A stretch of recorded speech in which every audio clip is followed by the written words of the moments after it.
My name is Teresa Lockwood. I reside in Vineland, New Jersey, and I'm actually going to record evidence, the real evidence of cult abuse, and how these abusive leaders are abusing children.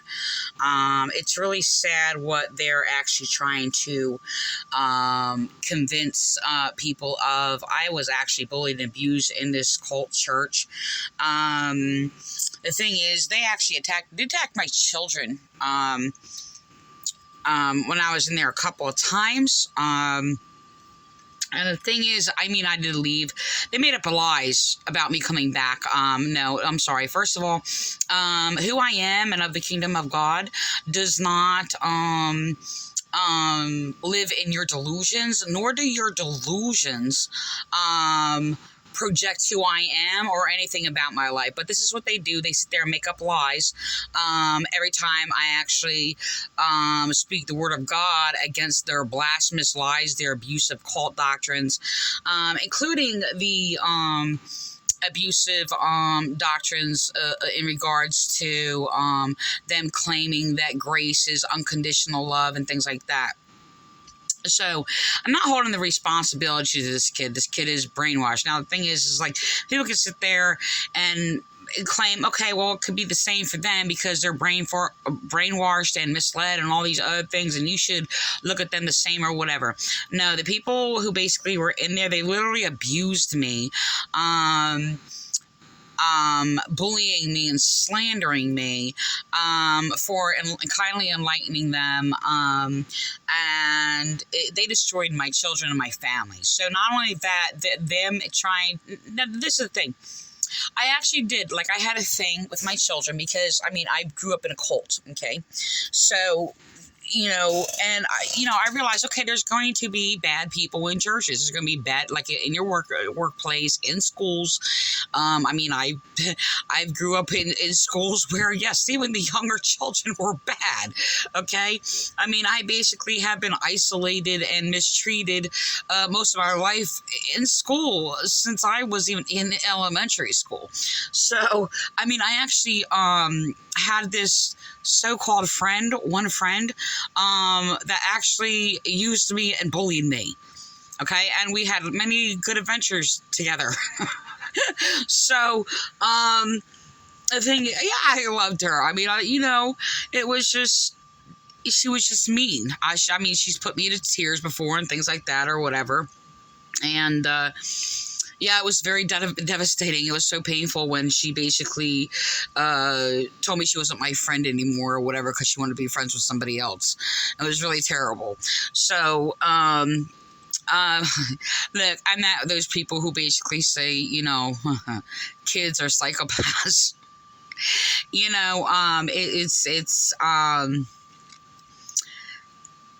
was terrible. I actually wonder what happened to her. So, I thought she was amazing. She looked different. She stood out. She had this really thick,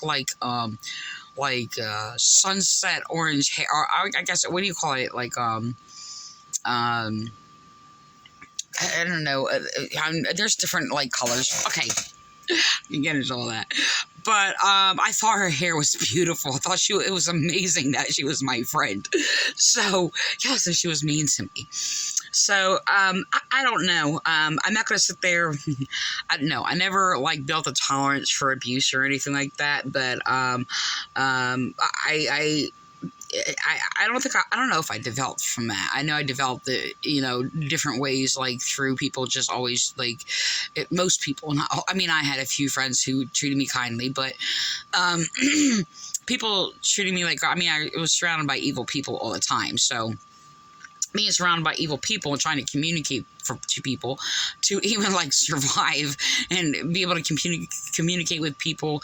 I said that, I know. It was very difficult, and people are shocked how you talk to them sometimes. People are mean to me because I'll just sit there and just I can go off on people, don't get me wrong, but if we're being mean and abusive, because it hurts. It's you just stabbed me in the heart, really, and I'm treating you kindly. So yeah, and I'll go off on people, and it's just and people are shocked because I will sit there and have a friendly conversation with people. So, yeah, it's all of the same person. So, yeah, I mean, we all have like, just because somebody expresses anger doesn't mean they're an angry person all the time. I had somebody, you're always angry. Like, seriously, I treat you kindly, and you're always treating me like garbage, and sit there trying to figure out specific times. This happened a couple times, and it's like I've only expressed my anger a couple times, and the thing is it's usually when, well, they're expressing like so much evil. So the thing is, I mean, I kept going back to this church, and yeah, I was kind, and I was like submissive, and I don't know what the word I'm looking for. I should find a word to try to explain that, because I keep trying to explain it and don't have a word for it. But, yeah, so anyway, I mean, I smiled. I tried to, talk to them and to let them know, like, look, I'm not, because I'm in disagreeing with you or opposing you, it doesn't mean, I mean, I didn't say all that to describe every detail, but it doesn't mean, like, I mean, why are you attacking me? I said that a number of times when I was in that. It's just like, why are you doing this to me? I mean, I know why. I'm not going to sit there and say, oh, well, sin, or, and not describe the detail. I mean, they were deceiving people. They wanted people to see them for who they were not, and things like that. And they were hiding, and I was discerning, and I was questioning them, enlightening them. And it's just like, afraid other people's going to find out about them. Look, I'm having a conversation with somebody. So I basically got bullied based on their delusional thinking. They call me mentally ill, by the way, because, I express pain for them abusing me. So it's always a one-sided story with them. So, and if I don't do anything wrong and I basically express what they did, they'll sit there, that's one side of the story. No, I don't tell one side of the story. Sorry. I mean, it's unbelievable what they do. I mean, it's terrible. And then they'll manipulate or whatever, and then when you tell like the whole story and what they did is like, oh, well, that's their half of the story, and they'll manipulate and play these the games, and they will lie about you to sit there so you can be as equally as evil as they are, when you didn't do that. Now, don't get me wrong, like I said, like, I will pierce you sharply with some words and tear up your soul. Okay, but it's only going to be the evil soul, the evil part of your soul within you. And I'm going to magnify it to sit there and let you know how evil it is. So, I'm not going to sit there and react to everybody the same way.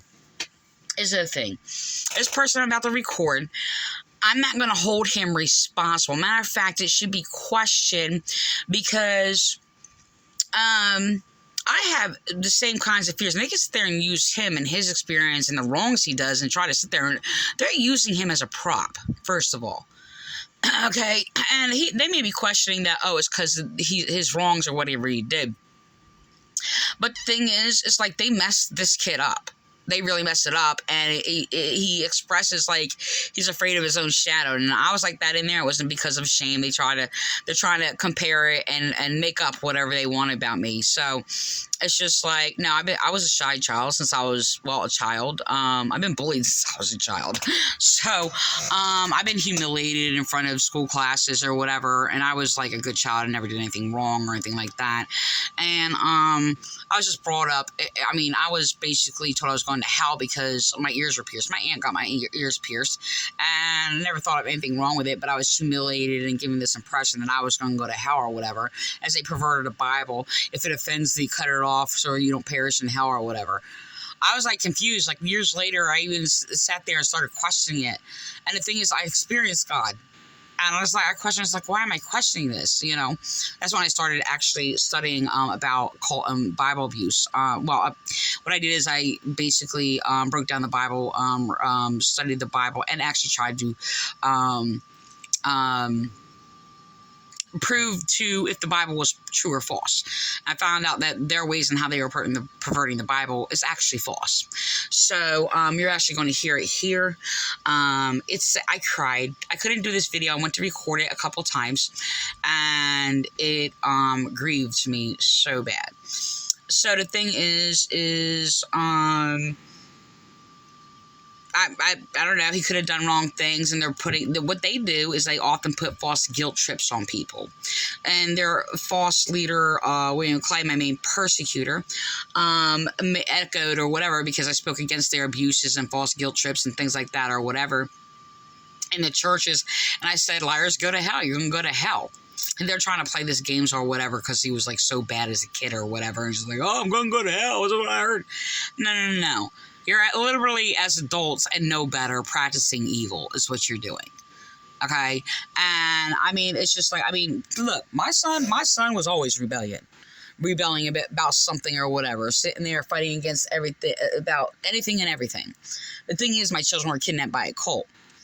I basically was healing my children, guiding my children, and I had to do a lot of sanctifying and things like that. And I had everything around me, imprisoning me, and then, like, you know, trying to convince my children of something else. I mean, I was actually insulted in this church, and they sat there because my son said I was his best friend. Oh, that's inappropriate. You can't be friends with your parents. They insulted me. This is women, by the way. And they were actually psychologically separating me from my son, from my children, is what they were doing. I even had a false teacher when my daughter was around 9 years old sit there and, like, insultingly, like, be aggressive, like, shaming my daughter because apparently I went to pick her up at class, or I went to their classroom. And, you know, they're like, you got to talk to your daughter. This is how, this is their false teacher, Danielle and Tina. Oh my gosh. I'm like, what is your names? So they're like, they said it very nastily. My daughter looked scared, you know, and I did leave, after that, talk to the so-called false pastor, wound up being bully also. False pastor, Dawn Reed, Pastor Dawn Reed. I quoted her name, but, and I even suggested, I'm like, I was just like, I think my daughter's too, mature to be in the class. I mean, my daughter was like 9, and she was like, there's a lot of maturity that she was going through that was well advanced, where she had like these little children that aren't developing, as fast as she was. And then, what they taught the children were, look, it's okay for a child to be more mature than others and set an example and things like that. But the thing is, it's just like there was a problem. I don't think it just wasn't good for them to be in class. It's like, look, my daughter's intelligent. I teach her knowledge. I don't teach her about the Santa Claus thing and all this other stuff. But apparently my daughter said this a little girl that at 9 years old, that Christmas is about Jesus Christ and not Santa Claus. So apparently something was said about Santa Claus. So these teachers, they had these aggressive, like, look on their face, like very mean, right? And my daughter, like, she comes out and she, like, hugs me. She, like, stands right next to me, and I have my arm around her or whatever. And they're like, well, you need to talk to your daughter. She said, this is what they, unbelievable.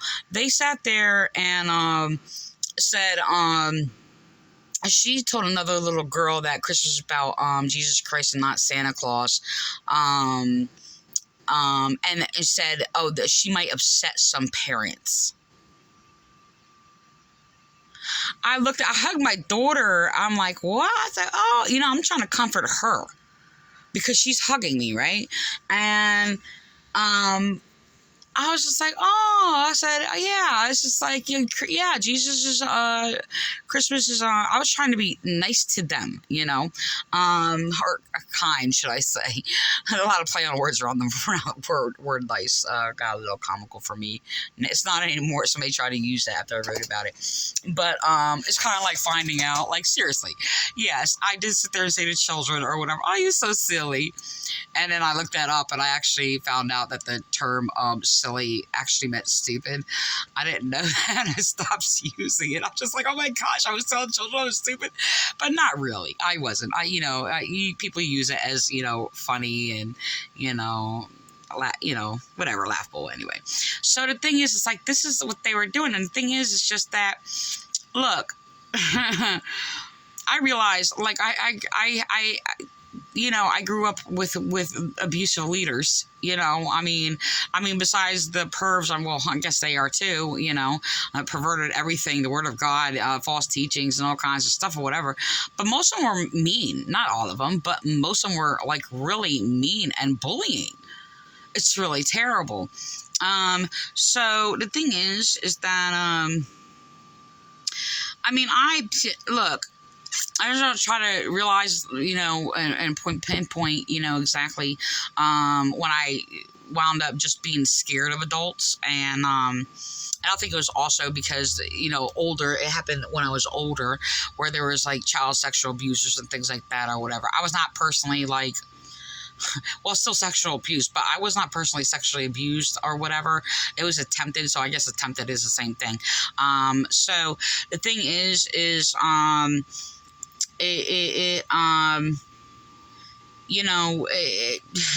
do I explain this? They try to, they're lying. Like, I mean, the even like the evil and meanness that is basically,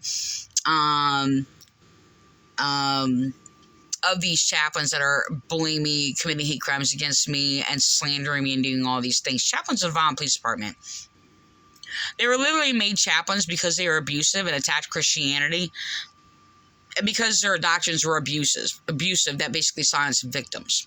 So because I started writing it and collecting like all these false knowledge or whatever to express and show how they were silencing victims and abusing victims. So, or making victims, abusing victims, and basically using these rules to silence their victims. So the thing is that would be William Clay, Vineland Calvary Chapel, Frank Appolito, Faith Bible Church, Chestnut Assembly, another one called Full Gospel Assembly. They're not obviously lined up to their names given, not full gospel at all. They all preach a false gospel and very slanderous against God, Jesus, and Christianity. So just like when I grew up. So, yeah, so the thing is that, look, so I actually have the same shyness, and the thing is trying to use props, and it's just like, first of all, no, they're lying and trying to attack my child, abuse my child, okay? So it is the exact same thing as them abusing children. So they're going around because I expressed that I was a shy kid or whatever and things like that, and so they actually also know about me speaking against abuse and growing up in a cult. So their cult abuse lies sat there and slandered me and said, oh, because you walked around in shame. Shame for what? I had no shame. Thank you very much. So yeah, I was a holy, perfect child who did not sin. Thank you very much. And yes, that is true. And you all going around with your perverted self, sitting there saying, well, all children sinned and children are born sinners. You're all liars. You're liars. And, no, I never said, that I never sinned in my life. And, so they're basically perverting what holiness is. And they're saying, oh, you can only be holy if you never sinned. They're lying and manipulating, and they're slandering the word of God where Jesus said to be holy, for I am holy. And, they were talking to basically even like sinners who live the life of sin and calling people to be holy. So they're lying, by the way, and sitting there claiming, oh, they're making up excuses and trying to slander me because I am righteous and holy.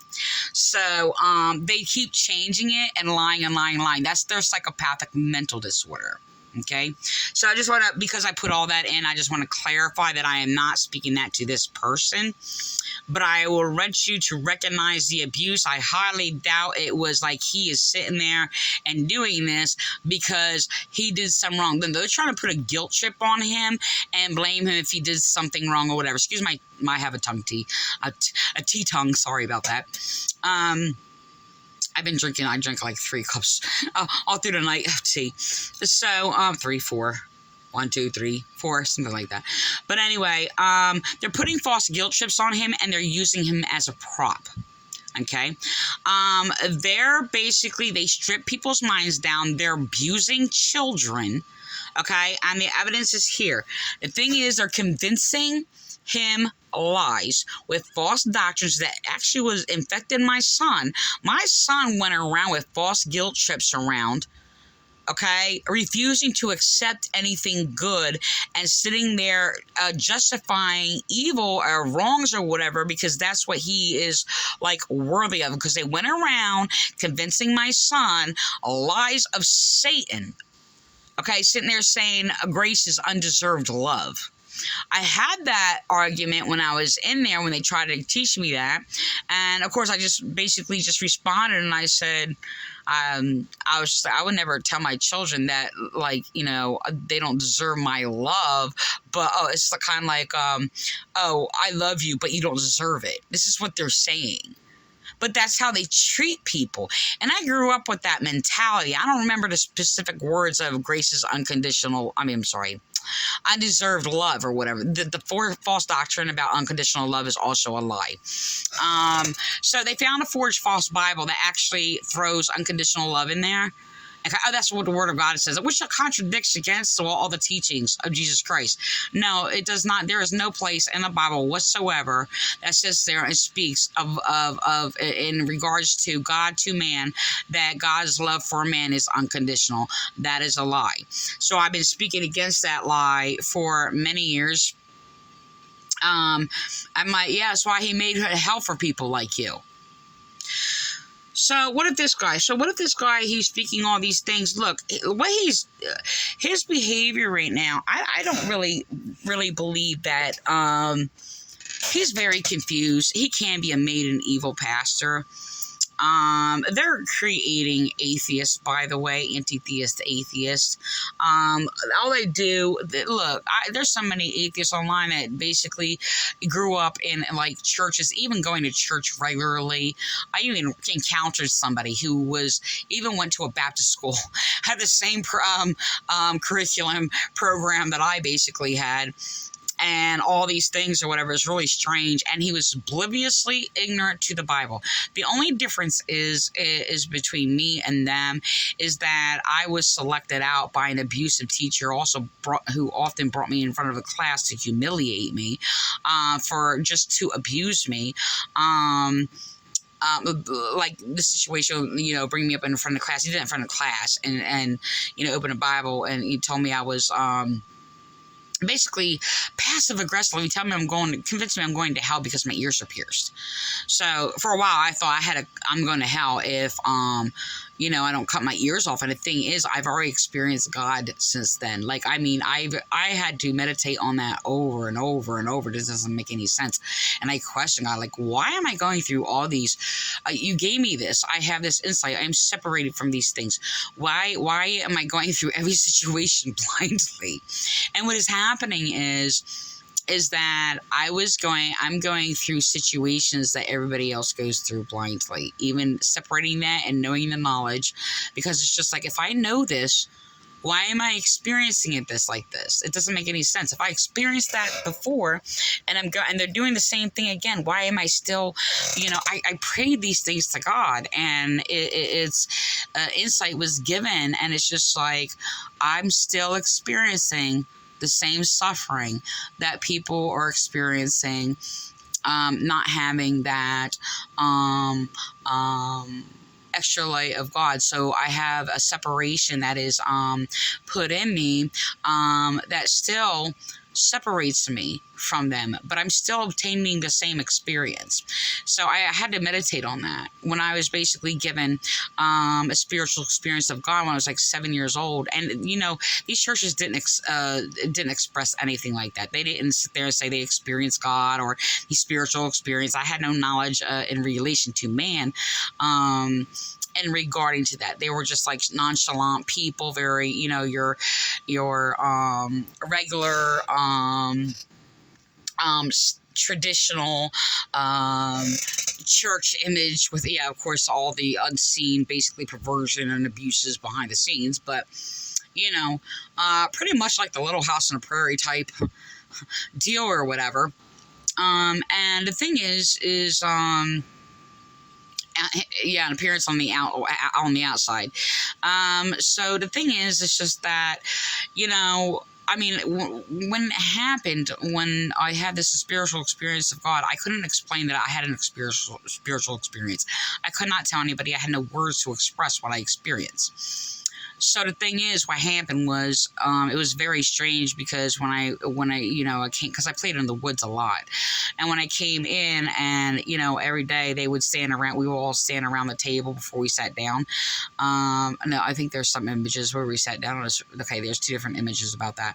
So the thing is, I always sat next to my adopted dad, and everybody held hands or whatever every time, and he said the prayer or whatever, and I remember that it was different. And I remember looking at my dad, and he was just different. It was, at the time, I didn't know I was adopted. I just want to let you know that. At the time, I did not know I was adopted. Actually, at the time, I was not adopted. I was a foster child who actually, they lied and said I was actually their child. So I was a foster child, and I did not know that. So the thing is that, so I looked at him, and it was different. And like, I had this, like my soul craved, like prayer, and the thing is, like I said, they prayed every time we sat at the table. And so the next day, as soon as the morning, I actually went back to my tree where I had this spiritual experience. And I actually went back to it. I don't even know how to explain it. Like there was the spiritual experience, that I had this vision, was not the same. I couldn't reach it. So I climbed up the tree, okay, all the way to the top. It was a very huge tree. The branches were, they were very, very long. They just like expanded out. It was like one of the biggest trees in the woods. So a lot of us children played around this tree. So, but sometimes I would go out there by myself or play in the woods by myself or whatever. So, I wanted to pray. So I actually asked William Clay because for some reason I thought about that. Then I do not know why. I was going through a lot of pain, and I asked him, do you believe that, God brings people to prayer? And I wanted to see what he says. And of course, he comes up with this odd answer, not even what I expected. And he says, I believe God initiates prayer. Oh, initiates us. I'm sorry. I believe God initiates us. Oh, no. So, got kind of scared about that. And anyway, so the thing is what happened. I went, and that's how I actually started praying, spiritually, on my own. And it was, I do not pray like these other people.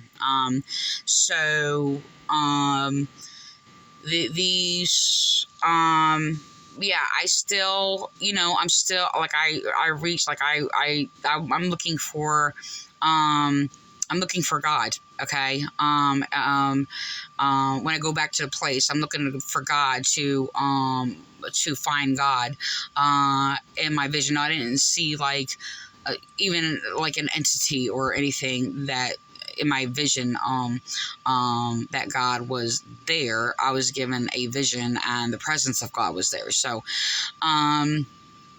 yeah, the vision actually separated everything. So it gave me, everything that I interpret things by, is solely, the core is that vision. So when I'm encountering things, I'm going to divide and separate things. So this is how I lived my life ever since then. Excuse me. And so I would not accept the teachings growing through all my life, like of the churches and all these things or whatever. So anyway, I'm going to go back. So anyway, being a shy child, look, my shyness, I believe it's still the same kind of shyness as every other child who is shy. And I believe a lot of children who are shy is because there is some sort of a separation between the adults around them and the child. Okay. And rather you had spiritual experience like me, or, you're shy from, it appears you're shy from like, infant through toddler. Well, infant is, I want to say toddler. And as you grow older or whatever, they identify a shy child. I know for a fact it's because of separation. You are strange. Okay, you cannot be understood, and it may be because that child is intelligent and knows like there's a separation, because maybe they're lying or they're manipulative, or their child is seeing something that is separating them from the adult environment around them. It might be because they're abusers and they're scared of them, or and when I was shy, there was no indication that the parents around me, when I was young, like around 5, 6, 7, 8, that I grew up with no aggressive adults around me. When I was given to a cult in New Jersey, I was around like 9 years old. So everything before that, I didn't have any question anything was wrong. Okay, the only thing that separated me is something that was wrong about them. Besides, they were just strange, odd. I didn't understand what they were saying, because I didn't have the word stupid. Okay, so that wasn't said till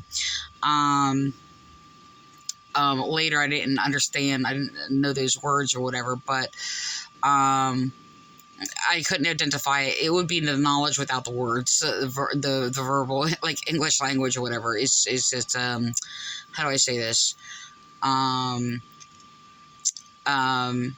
They were strange. I didn't have that word either. So, but I'm going to express it in a language, but I didn't use that language or those thoughts then. But basically, they were stupid to me.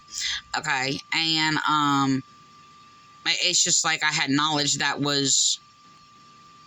showed that they were wrong, or there was confusion coming from them, or whatever the case may be. So, anyway, so there was a shyness. It just things just kept me separated.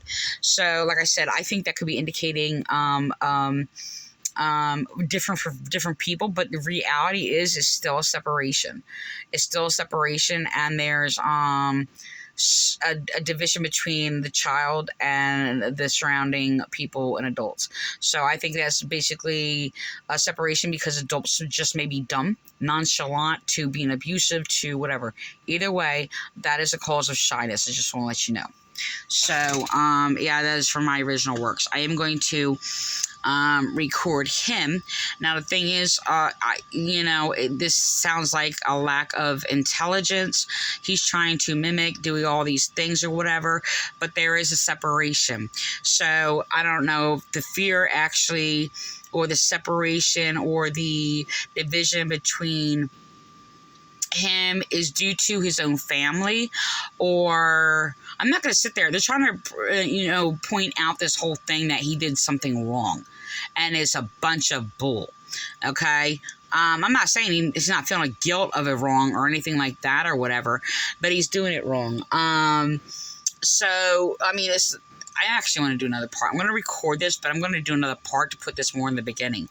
So the thing is, the false abusive pastor and all the ones around him. Now, I don't know if there was he seems like he so-called respects the pastor. I don't know if he is identifying the pastor. Okay. But there is a fear. Now, I think it's hard for a lot of people to basically go up in front of people, period, if you basically are more relaxed or whatever. I don't know how his character is in front of that. I think going up, like I tried to go up before, and I was just like, damn. And I was just doing the same thing. Like, I just got frozen, right? So the thing is like I'm going to do part 2 to put more of this on here. I just wanted to show how my experience in regards to this, because I think this should be recognized, and it is like I said, there's an oppression, or there's an oppression by either this is caused more than an oppression, more than one's own sin. I'm sorry. So to sit there and what they're doing is just disgusting. Okay, so, I'm not against this guy. I actually think he is trying to have like good intentions or what have you. It's like a child mimicking, or whatever. But the things he's going to say, I'm not going to hold him accountable whatsoever. But I am holding the leaders from maybe his own parents to his parents basically boasting or approving of this false pastor. He's deliberately, I don't know how to explain it. Be playing the perpetrator, corrupt, abusive cult leader, and knowing differently. Now, of course, the evil person will do the same. They're going to know differently than do what they're doing is wrong. But it's different. I gotta do a part 2. But this, I cried over this a number of times, so I'm gonna record this. He forgives. He's not a God that says, he's not a God that if you ask him for forgiveness, he won't forgive you. Because let me tell you, from my past experiences, God will forgive each and every one of you. Forgiveness is giving in truth against an error or wrong, whether it be your own or, from my experience, basically your surroundings, but it's giving. So I'm going to go on. Same with grace. He does relate it rightly that grace is connected to forgiveness. Grace is guidance, by the way. And I told my children that, grace means guidance. All these extra things about undeserved. There's nothing related in the word whatsoever about it being undeserved. That's not even the Spirit of God. Look, God gives what you deserve, and it's mankind who gives people that are undeserving, whether it's to you to you for good or to you for bad, to oppress you, to do evil against you, or to, give to good to the evil or whatever. That is mankind's way of undeserving, giving what is undeserving. So I'm going to go on.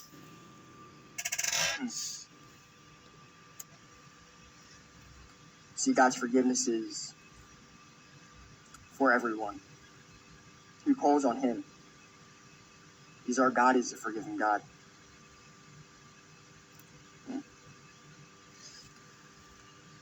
You see, he also died on that cross so we can be forgiven. He died on that cross. God did not die on the cross, but this is what they're brainwashing him with, and I actually corrected that when I was there and I was bullied. So they're exploiting children, and they're lying to children, and it continues. Listen to this. Not just so we can be forgiven, but so we can be loved.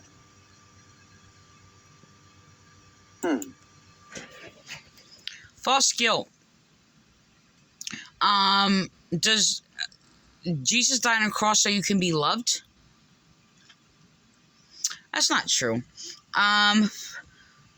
Yeah, if Jesus never died on the cross, God's love will still be there. If you never knew who Jesus is, God's love will still love you.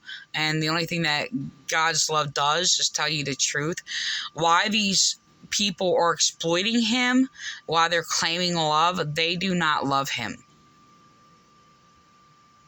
It is not love what they are doing. And to even get to that, they convince them of that. So I'm getting with that because it is a very long video. But I'm going to record this again and put this closer to the beginning of the video.